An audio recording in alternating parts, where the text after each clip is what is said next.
છત્તીસગઢના સુકમામાં નક્સલીઓ દ્વારા IED blast, ASP આકાશ રાવ શહીદ, અનેક જવાન ઘાયલ। છત્તીસગઢના સુકમામાં નક્સલીઓએ એક મોટી ઘટનાને અંજામ આપ્યો છે। કોન્ટા નજીક ફુંડીગુડામાં નક્સલીઓએ ઇમ્પ્રોવાઇઝ્ડ એક્સપ્લોઝિવ ડિવાઇસ બ્લાસ્ટ કર્યો છે। તેમણે અધિકારીની કારને ઉડાવી દીધી હતી, જેમાં Konta assistant superintendent of police આકાશ રાવ ગીરપુંજે શહીદ થયા છે, જ્યારે અન્ય જવાનો ઘાયલ થયાના અહેવાલ છે।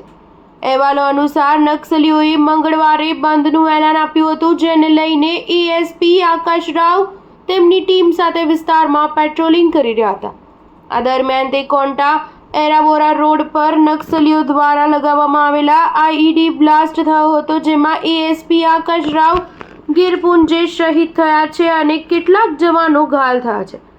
તેમની હોસ્પિટલમાં સારવાર ચાલી રહી છે। એએસપી આકાશ રાવ ગિરિપુંજે રાયપુર અને મહાસમુંદમાં ફરજ બજાવતા હતા। તેમનો પરિવાર રાયપુરમાં જ રહે છે। ઉલ્લેખનીય છે કે છત્તીસગઢના બીજાપુર જિલ્લાનું ગાઢ જંગલ એક સમયે નક્સલીઓના ડર અને આતંકનો પર્યાય માનવામાં આવતું હતું, તે હવે સુરક્ષા દળોની વ્યૂહાત્મક સફળતાનું સાક્ષી બની રહ્યું છે। 5મી, 6ઠી અને 7મી જૂન 2025ના રોજ એન્કાઉન્ટરમાં અત્યાર સુધીમાં કુલ 7 નક્સલીઓ ઠાર મરાયા છે। મહત્વની વાત એ છે કે આ માર્યા ગયેલા નક્સલીઓમાં 2 ટોચના લીડર સુધાકર અને ભાસ્કરનો પણ સમાવેશ થાય છે। સ્ટાર ન્યૂઝ 7 હંમેશા સચ્ચાઈની સાથે।